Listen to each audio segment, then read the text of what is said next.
everybody, how are you all? I hope you all are doing very well. I hope you all have been keeping well. It's been a long time, so please welcome to class 6 to 10th Utkarsh online tuitions YouTube channel. आज मैं वापस से आपके लिए बहुत ही interesting topic पे video लेकर आई हूँ, that is Vedic methods to learn anything faster. हम अक्सर इसके बारे में बात करते रहते हैं कि कैसे हम अपनी पढ़ाई को और ज़्यादा एफिशिएंट बना सकते हैं, इम्प्रूव कर सकते हैं। और आज हम कुछ एज ओल्ड टेक्निक्स की बात करने वाले हैं, ऐसी टेक्निक्स की बात करने वाले हैं जो सालों दर सालों से चलती आ रही है। कुछ वैदिक मेथड्स की बात करने वाले हैं।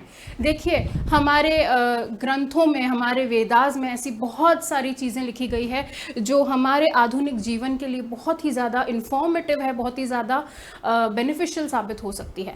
तो जिस तरह से हम पढ़ाई करते हैं, ये भी अपने आप में एक आर्ट है और बहुत फ़र्क पड़ता है इस चीज़ से कि आप कैसे पढ़ रहे हैं, जिसका असर इस बात पे पड़ता है कि आप एक्चुअली कैसे पढ़ रहे हैं। इसका असर बहुत पड़ता है कि आप क्या पढ़ रहे हैं, आपको कितना याद हो रहा है, आप कितना सक्सेसफुल हो पा रहे हैं या नहीं हो पा रहे हैं।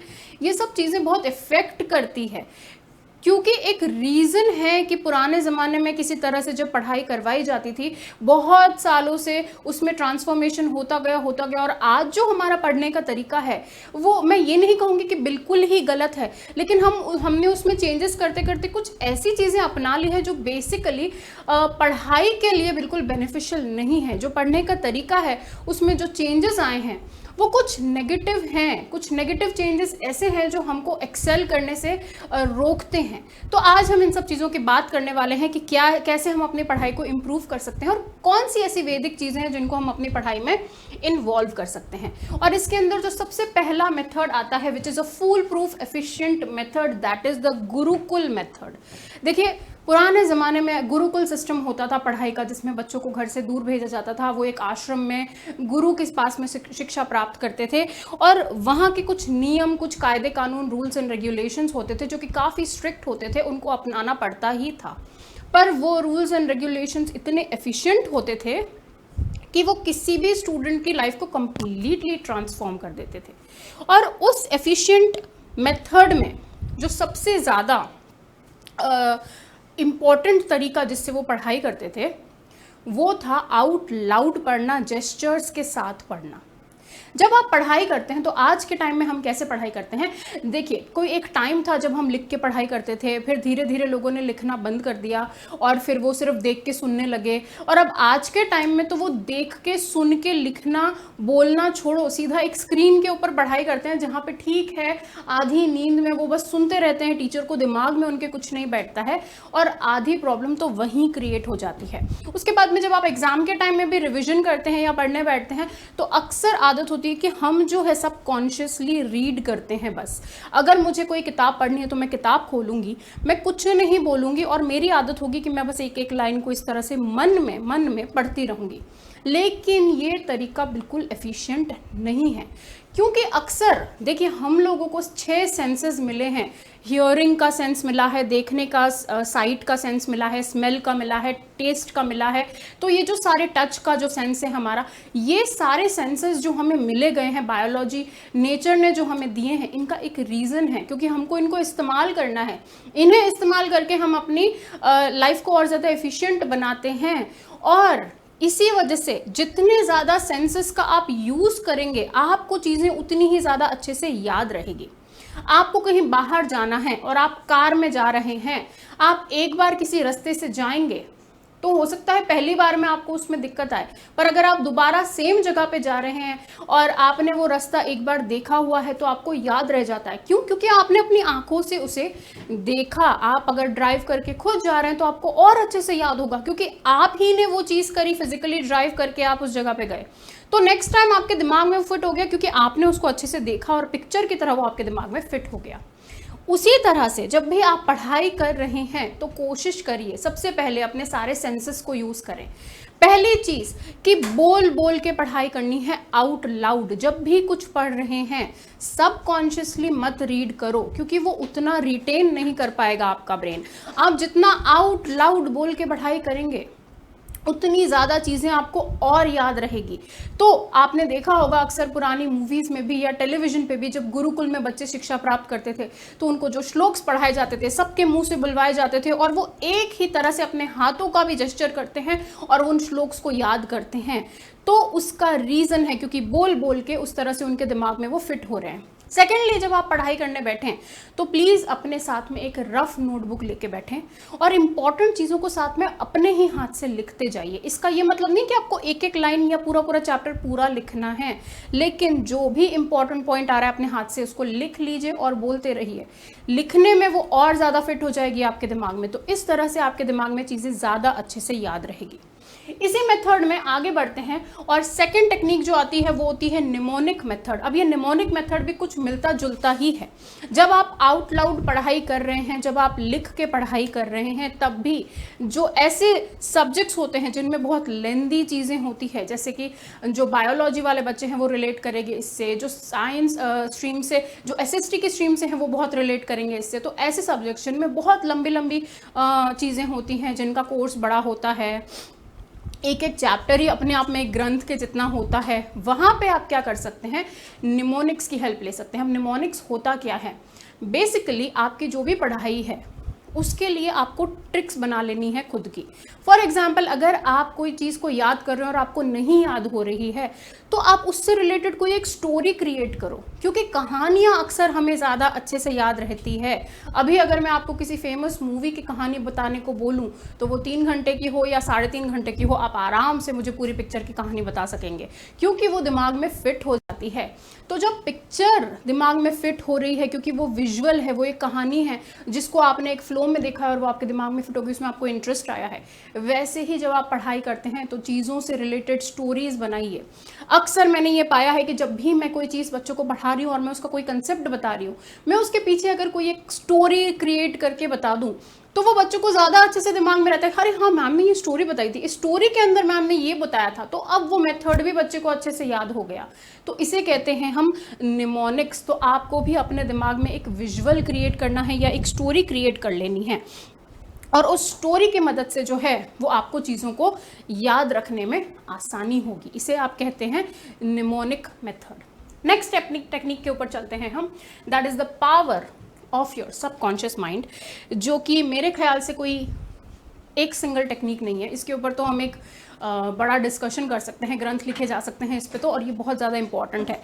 लेकिन जो इसकी सबसे ज़्यादा बेसिक चीज़ है वो ये है कि आप सबकॉन्शियसली अपने दिमाग को जो भी फीड करते हैं वही होता रहता है। देखिए, आप इस बात को अच्छे से मानते हैं कि जैसे कंप्यूटर को चलाने वाला सीपीयू होता है, उसका सेंट्रल प्रोसेसिंग यूनिट, वैसे ही हमारी बॉडी को चलाने वाला हमारा सेंट्रल प्रोसेसिंग यूनिट जो है वो हमारा ब्रेन है। हमारा ब्रेन जिस तरह के इंस्ट्रक्शंस हमारी बॉडी को देता है वैसे ही हम काम करते हैं। किसी दिन अगर हमारा ब्रेन इंस्ट्रक्शंस देना बंद कर देता है तो हमारी बॉडी का कोई पार्ट भी बंद हो जाता है। उसी तरह से हमारा ब्रेन ही हमें दूसरी चीज़ों के भी इंस्ट्रक्शन देता है। हम जो इमोशंस फील कर रहे हैं, अक्सर हम कहते हैं हमारा दिल ये फील करता है। दिल कुछ फील नहीं करता है, दिल सिर्फ हार्ट जो है हमारा pumping the blood, that is the only work. सब कुछ दिमाग ही कर रहा है, फील भी दिमाग कर रहा है, लॉजिकली सोच भी दिमाग ही रहा है। तो ये जो माइंड है हमारा, हम इसे जैसी चीज़ें फीड करेंगे वैसा ही आउटपुट हमें मिलेगा।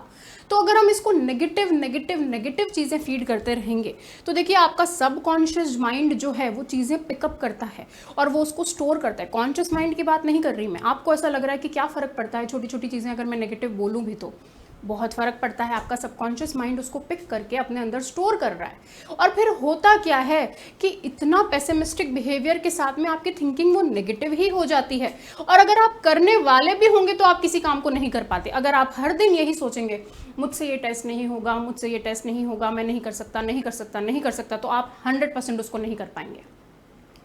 जब द्रोणाचार्य ने अर्जुन को बोला था कि मछली की आंख में तीर मारना है, जब ये काम दिया गया था वहाँ इतने लोग थे, इतने सारे योद्धा थे, इतने सारे राजा महाराजा आए थे, लेकिन अर्जुन क्यों कर पाया? क्योंकि सबसे पहली चीज़ जो उसने निश्चय कर लिया और अपने दिमाग में सोच लिया, दृढ़ निश्चय कि मैं ये कर सकता हूँ, और उसी के बाद में वो उसको पूरा कर पाया। आपको पहले खुद को पॉजिटिव चीज़ों को फीड करना है, अपने सबकॉन्शियस माइंड को इस तरह से ट्रेन करना है। और उसके लिए हर दिन एक काम करना है कि सुबह उठते ही आपका जो भी गोल है, आपका जो शॉर्ट टर्म गोल है, पहले तो सुबह उठते ही उसको अपने दिमाग में सोचिए कि आज के दिन का क्या गोल है मेरा। अगर आप एज ए स्टूडेंट बात करें तो अगर आप किसी दिन उठकर ये सोचें कि आज मेरे को साइंस के 3 चैप्टर्स का रिवीजन करना है, पहले ही नेगेटिव चीज़ें ना सोचें, कैसे करूँगा, कैसे करूँगी, कब टाइम मिलेगा, नहीं कर पाए तो पहले उसके लिए पॉजिटिव सोचें। हाँ कोई बात नहीं, मैं ये अच्छे से रिवीजन पूरा करूँगा या करूँगी ही करूँगी। और ऐसी ही चीज़ आपको अपने लॉन्ग टर्म गोल के लिए भी सोचनी है। तो अभी इस वक्त मैं आप लोगों से रिक्वेस्ट करूंगी, जो भी आपका लॉन्ग टर्म गोल है, चाहे आप नीट देने वाले हैं, चाहे आप जेई देने वाले हैं आगे जाके, चाहे आपको 10th का बोर्ड देना है, 12th का बोर्ड देना है, कुछ भी 8th का बोर्ड देना है, आप अभी इस टाइम पे कमेंट सेक्शन में लिखिए that I will get 100% marks, I will get 90% marks. जो भी आपका गोल है आप उसको अपने दिमाग में पॉजिटिवली फीड कीजिए और कोशिश करें कि हर दिन ये पॉजिटिव फीड चलता रहे आपके दिमाग में। नेक्स्ट पॉइंट के ऊपर चलते हैं हम, that is sitting posture and position. बहुत ही ज़्यादा इंपॉर्टेंट टेक्निक है और वेदास में तो इसको बहुत अहमियत दी गई है। देखिए हम लोग का लाइफस्टाइल बहुत ख़राब हो चुका है, इसमें कोई दो राय नहीं है। फिजिकल एक्टिविटी बिल्कुल ख़त्म हो चुकी है, हम टेक्नोलॉजी पे इतना ज़्यादा निर्भर हो चुके हैं जिसकी वजह से हमको हेल्थ इश्यूज तो हो ही रहे हैं। और ये सिर्फ मैं नहीं कहती, हमें हमारे अराउंड देखने को मिल रहा है। साथ ही साथ में जो हमारा पढ़ने का तरीका है वो भी इतना ट्रांसफॉर्म हुआ है, लेकिन वो ट्रांसफॉर्मेशन सारा ही पॉजिटिव नहीं है। जैसा मैंने कुछ देर पहले कहा कि हम लोग ऑनलाइन भी इतनी पढ़ाई करते हैं, तो ठीक है, उसका एक फ़ायदा ये है कि आप दूर बैठ के, अपने घर बैठ के किसी पर्टिकुलर फैकल्टी का लेक्चर देख सकते हैं जो आपके शहर में भी मौजूद नहीं है। आपको बहुत सारी चीज़ें आपके रीच में आ गई है, वो सब अच्छी बात है। लेकिन साथ ही साथ इतना टेक्नोलॉजी का यूज़ करके हमको हेडेक होने लगा है, हमारी आईसाइट कमज़ोर हो रही है, और ये सारी चीज़ें जो है वो अल्टीमेटली कंट्रीब्यूट करती है और हमारे दिमाग पे बहुत असर डालती है। दूसरी जो चीज़ है, हम लोग बहुत लेज़ी हो गए हैं क्योंकि हमको चीज़ें बहुत आसानी से मिल रही है, हम हमारे घर बैठ के पढ़ाई करते हैं, तो हम इन छोटी छोटी चीज़ों का क्या ध्यान ही नहीं देते।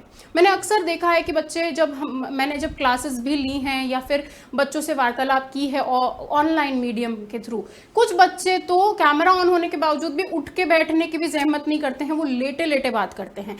मतलब हमारे अंदर अब इतनी कैपेसिटी भी नहीं है कि हम उठ के एक सही पोस्चर में बैठें, तो हम लेटे लेटे पढ़ाई करते हैं।